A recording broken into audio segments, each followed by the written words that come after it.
Dear students, उम्मीद करता हूँ आप लोग सब खैरियत से होंगे।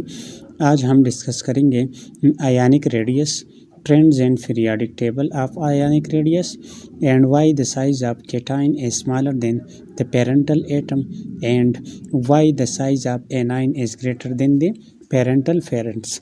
तो इसी लेक्चर में आज हम ये 4 पॉइंट्स डिस्कस करते हैं। तो चलिए स्टार्ट करते हैं कि आयनिक रेडियस क्या है और इसकी डिफिनीशन क्या है, यूनिट्स क्या है, एग्जाम्पल क्या है। ठीक है, आयनिक रेडियस का डिफिनीशन है कि the distance from nucleus to valence shell of an ion is called ionic radius.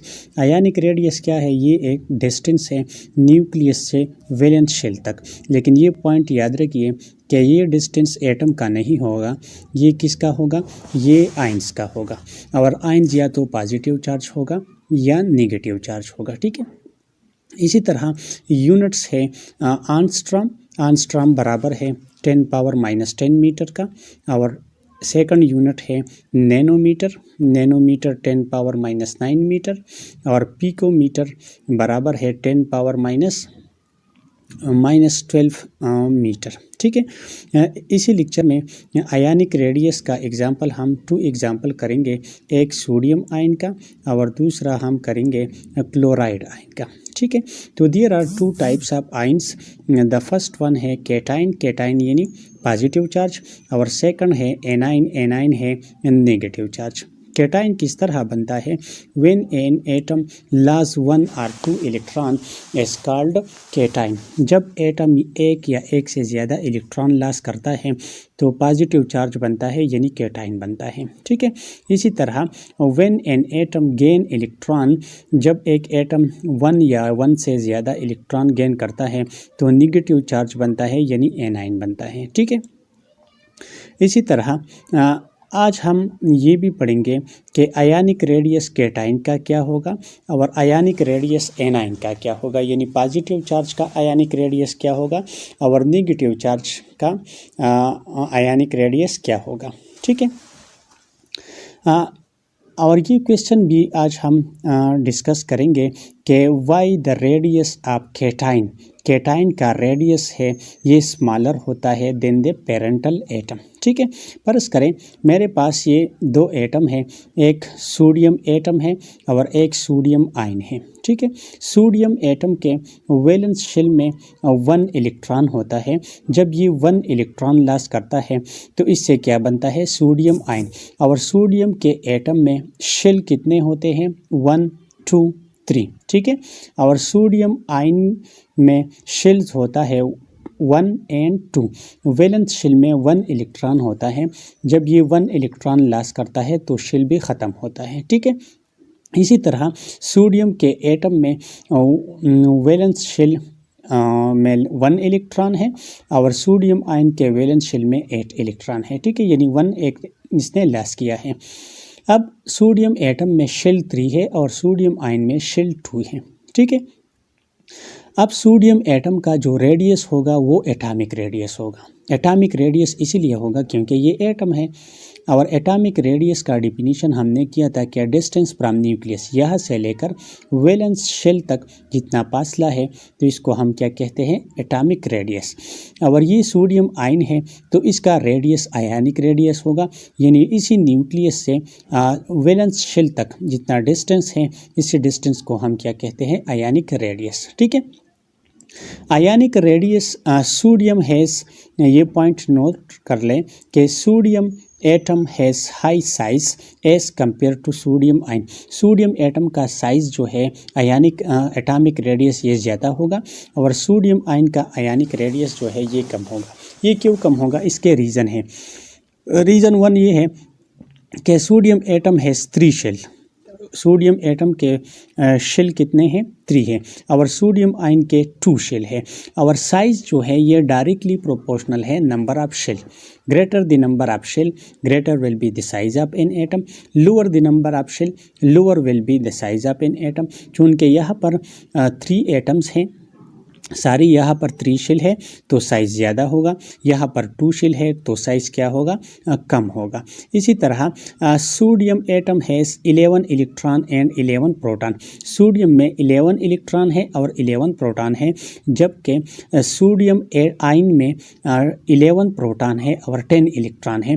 2 first shell में है और 8 जो है कितने शेल में है, वैलेंस शेल में, यानी सेकंड शेल में है, और एक जो है उसने एक लॉस किया है। ठीक है, तो इसी तरह सोडियम एटम में 11 इलेक्ट्रॉन 11 प्रोटॉन और सोडियम आयन में 10 इलेक्ट्रॉन और 11 प्रोटॉन होते हैं। तो 11 प्रोटॉन जो है इसका फोर्स ऑफ अट्रैक्शन ज़्यादा होगा 10 इलेक्ट्रॉन पर as compare to 11 electron and 11 proton. तो ये फोर्स ऑफ अट्रैक्शन इसमें ज़्यादा होगा। तो जब फोर्स ऑफ अट्रैक्शन ज़्यादा होगा तो डिस्टेंस क्या होगा, कम होगा। इसी तरह ये 2 रीज़न है दैट द सोडियम एटम जो है या कैटाइन एटम जो है इसका साइज स्मॉलर होता है as compare to parental atom. ठीक है, यहाँ पर ये पॉइंट नोट कर लें कि सोडियम का जो रेडियस है, एटॉमिक रेडियस ऑफ सोडियम जो है वो है 186 picometer, while the ionic radius of sodium ion जो है वो क्या है, 95। यहाँ पर ये पॉइंट क्लियर हो गया कि एटॉमिक रेडियस जो है पेरेंटल एटम का वो ज़्यादा होगा और कैटाइन का आयनिक रेडियस जो है ये क्या होगा, कम होगा। ठीक है, इसी तरह ये पॉइंट भी नोट कर लें कि the ionic radius of cation is inversely proportional to the number of positive charge।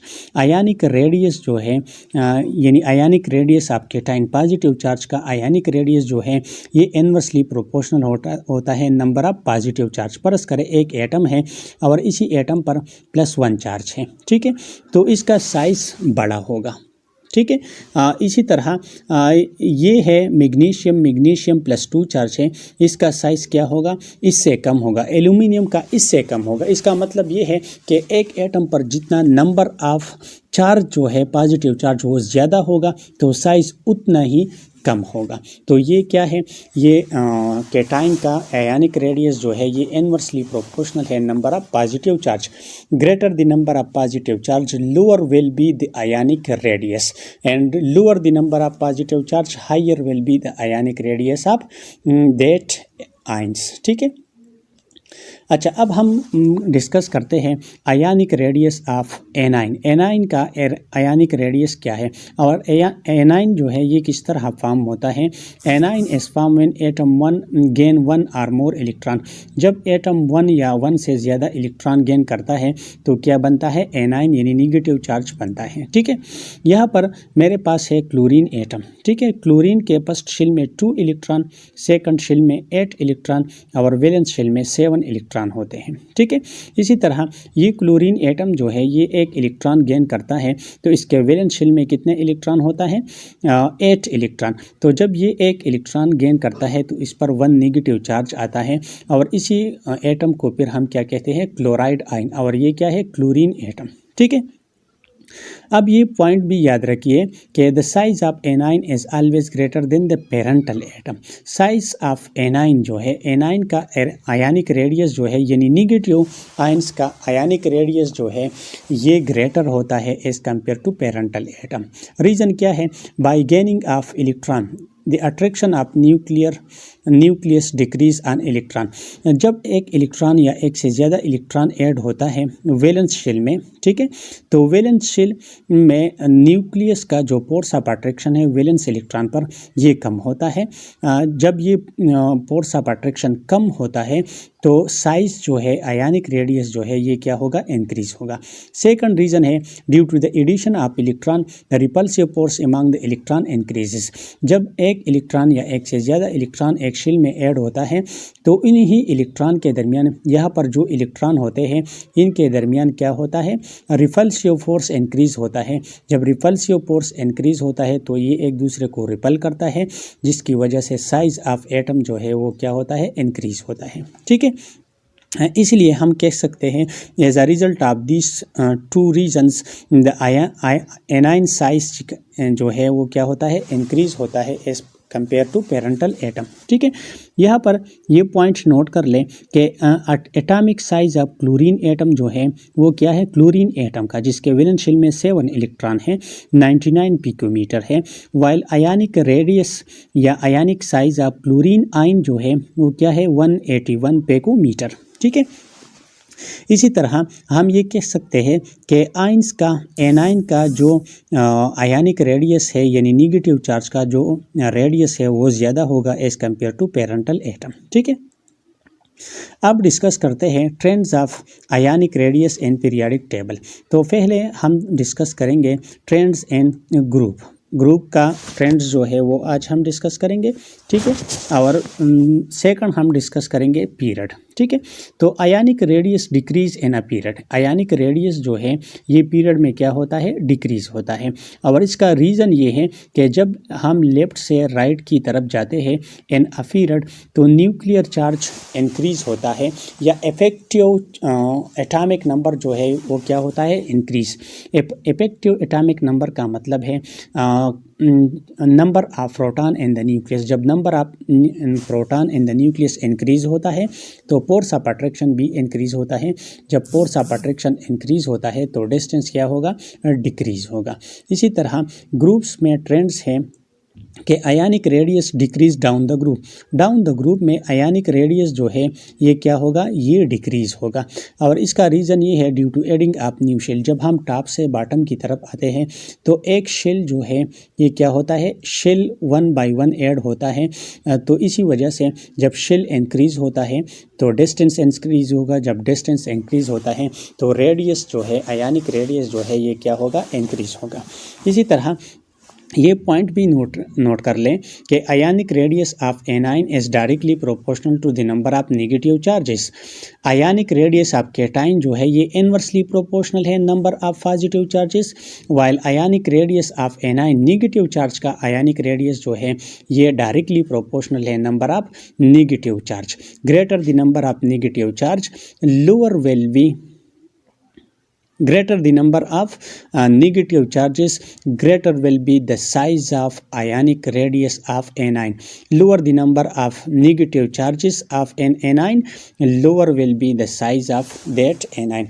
इसका मतलब ये है कि परस करें एक एटम है, इस पर -1 चार्ज है तो इसका साइज क्या होगा, स्मॉल होगा as compare to that ion which have -2 charge. -2 charge वाला साइज ज़्यादा होगा -1 चार्ज वाले से, और -2 वाला चार्ज साइज जो है ये कम होगा एज कंपेयर टू -3 चार्जेस वाला। इसका मतलब ये है कि एक एटम पर जितना नेगेटिव चार्ज ज़्यादा होगा उतनी ही आयनिक रेडियस इसका क्या होगा, ज़्यादा होगा। Thank you so much, have a nice day, अल्लाह हाफिज़।